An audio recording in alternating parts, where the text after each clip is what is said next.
Hello friends, আমার কিচেনে আপনাদের স্বাগত।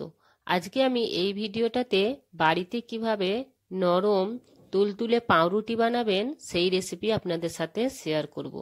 দেখুন পাউরুটিগুলো কত নরম হয়েছে, এইভাবে দাবালেই আবার উপর দিকে উঠে চলে আসছে। তবে দেরি না করে চলুন ভিডিওটা শুরু করি। এখানে আমি 125 ml দুধ নিয়ে নিয়েছি আর দুধটা কুসুম গরম আছে। এই দুধেতে আমি 60 গ্রাম চিনি দিয়ে দেবো, 10 গ্রাম ইস্ট দিয়ে দেবো অ্যাক্টিভ হওয়ার জন্য। এগুলোকে আমি ভালো করে মিক্স করে একটা গরম জায়গায় ঢাকনা ঢেকে আমি রেখে দেবো যতক্ষণ পর্যন্ত ইস্ট না অ্যাক্টিভ হয়ে যাচ্ছে। এখানে ইস্টটা অ্যাক্টিভ হয়ে গেছে, দেখতেই পাচ্ছেন খুব সুন্দর একটা ফেনা এসেছে। এখানে আমি 275 গ্রাম মতো ময়দা নিয়েছি, ভালো করে ময়দাগুলো চেলে নিয়েছি। আর এখানে 15 গ্রাম পাউডার দুধ নিয়েছি আর একটু লবণ আমি এতে মিশিয়ে দিয়েছি। এগুলোকে এবার এর সাথে ইস্টটার সাথে আমি ভালো করে এই আটাটাকে মেখে নেব। কমসে কম 15 থেকে 20 মিনিট আটাটা আমাদের ভালোভাবে মাখতে হবে, যেন একবারে স্মুথ মতো হয়ে যায়। দেখুন আমি এগুলোকে ভালো করে মেখে নেব আটাগুলোকে।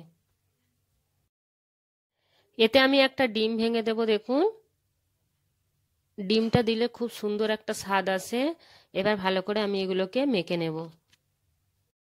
আমি আটা ভালোভাবে মেখে নিয়েছি। এবার এখানে আমি 40 গ্রাম মতো বাটার আরও এতে অ্যাড করে দেবো, দিয়ে ভালোভাবে এখনও 5 থেকে 10 মিনিট ভালো করে এগুলোকে মাখতে হবে।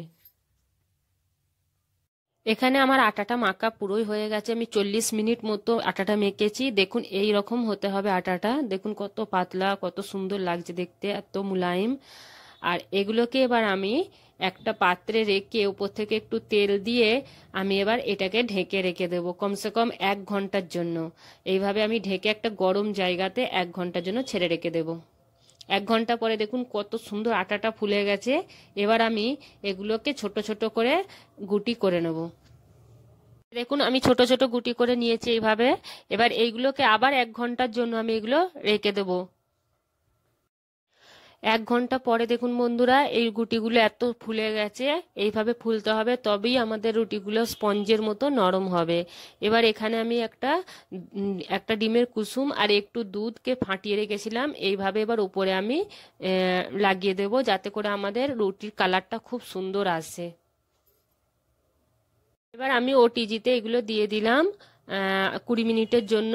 দেখুন 20 মিনিট পরে আমাদের রুটিগুলো এত সুন্দর হয়েছে। দেখুন কালারটা দেখুন, আর তত নরম, এত সুন্দর খেতে। এগুলো খালি মুখেই মনে যেন খায়।